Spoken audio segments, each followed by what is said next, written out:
trabalho que nós fizemos desde o primeiro momento da chegada da influenza A ao mundo, ele partiu de uma articulação intersetorial nessa perspectiva da gente estar trabalhando através de duas frentes, né? A frente da prevenção, que é a frente muito voltada para a questão da informação, para o esclarecimento à população em relação ao que sejam os casos suspeitos e os sintomas, e a outra frente que seria a contenção ou as barreiras que a gente poderia estar criando para a circulação do vírus no nosso estado. E a partir daí, todos os casos que a gente vem em suspeita, a gente vem no processo constante de monitoramento. Semanalmente a gente se reúne aqui na secretaria, a gente tem um comitê de enfrentamento para a influenza A, H1N1, e esse comitê ele vive discutindo e monitorando todos os casos que são enquadrados como casos suspeitos ou os contatos desse monitoramento. No nosso caso específico, um senhor de 52 anos de idade, como todos já sabem, da região metropolitana, procedente do Chile, que no dia 16 ele teve no Oswaldo Cruz, com a sintomatologia característica da influenza A. Então a coriza, a febre alta repentina, as dores no corpo, e a partir daí o nosso centro, a Vigilância Epidemiológica do Estado e dos municípios, começaram a fazer o monitoramento e o acompanhamento do caso. O importante aqui colocar é que é de fundamental importância que os casos suspeitos, eles façam adesão a 100% da orientação da equipe médica. Então eles sigam corretamente toda a orientação que é dada pelo médico que atende no hospital e pela nossa vigilância epidemiológica. São 12 casos, Dentro desses 12 casos, 4 já foram descartados, um que é confirmado, que é esse que nós estamos tratando, e 7 casos suspeitos. Desses 7 casos suspeitos, 3 ainda não constam no boletim do Ministério da Saúde, que provavelmente esteja liberando essa informação à tarde. No aeroporto ele não deve ter sido abordado porque ele não aparentava nenhum sintoma, mas recebeu as informações que estão afixadas no aeroporto em banners, e em seguida ele começou a passar mal e aí ele foi ao hospital. No próprio aeroporto ele passou mal? Não, ele passou mal em casa, foi para um hospital da rede privada e em seguida ele foi orientado a ser transferido para o hospital de referência, o UOP. Então na realidade partiu dele. Partiu dele. Esses casos que estão sob suspeita ainda, eles foram identificados como?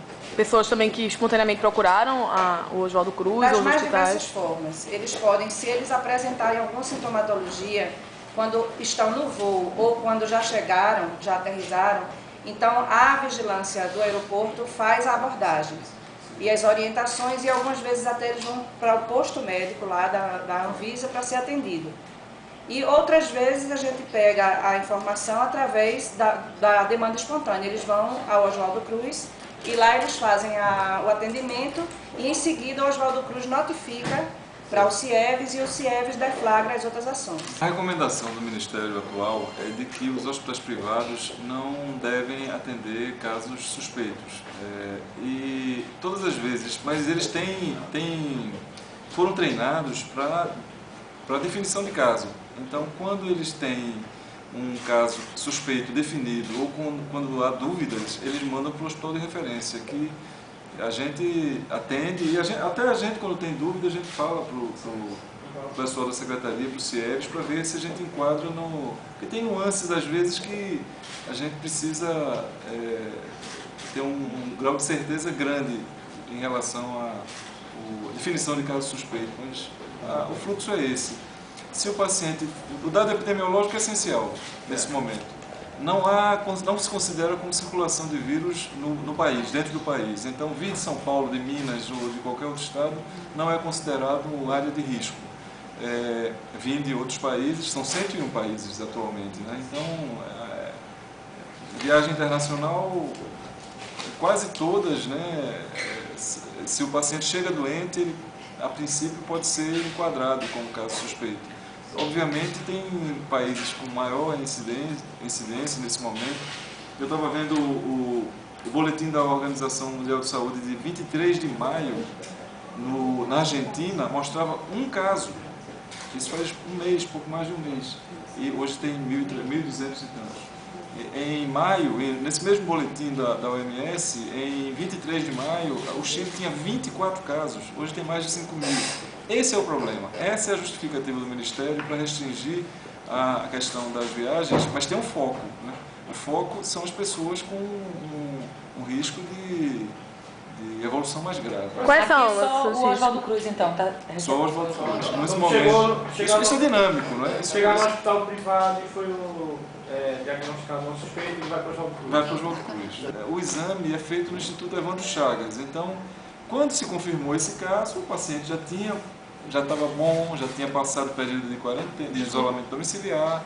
Então, esse intervalo de tempo, que são 3 os laboratórios no país que fazem isso, o que atende a Pernambuco é o Instituto Evandro Chagas, em algumas circunstâncias a gente vai conseguir oferecer ao paciente a informação de que o caso dele foi descartado ou confirmado. Isso é bom para todo mundo, né? Para o paciente, isso é bom para a vigilância, isso é bom para desmontar aquele esquema que se montou em torno do paciente. É bom até em termos econômicos, porque você vai poupar remédio, né? Mas nem sempre isso vai ser possível. Quanto tempo é para esse exame e o resultado? Depende do dia que essa amostra é coletada. Leva entre 24 e 72 horas, né? Aí no caso dele, foi medicado por um medicamento como se ele já tivesse com a H1N1. Pronto, essa é uma diferença que o Brasil, na verdade, está adotando em relação à maioria dos países que eu conheço. Estados Unidos, Canadá, Austrália, por exemplo, eles não medicam todo mundo. O Brasil medica todo mundo. Quais são os medicamentos nesse caso? Só tem um medicamento disponível no país para isso, que o nome comercial é Tamiflu e o nome da droga é Oseltamivir, com S. O comercial é Flu.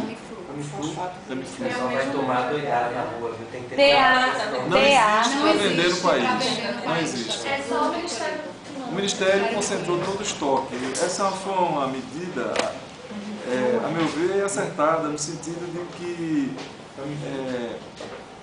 há um estoque, no mundo todo há um estoque limitado desse remédio. A produção, por maior que seja, atualmente a demanda é muito grande e o Ministério resolveu concentrar para fazer a distribuição nos casos em que ele acha que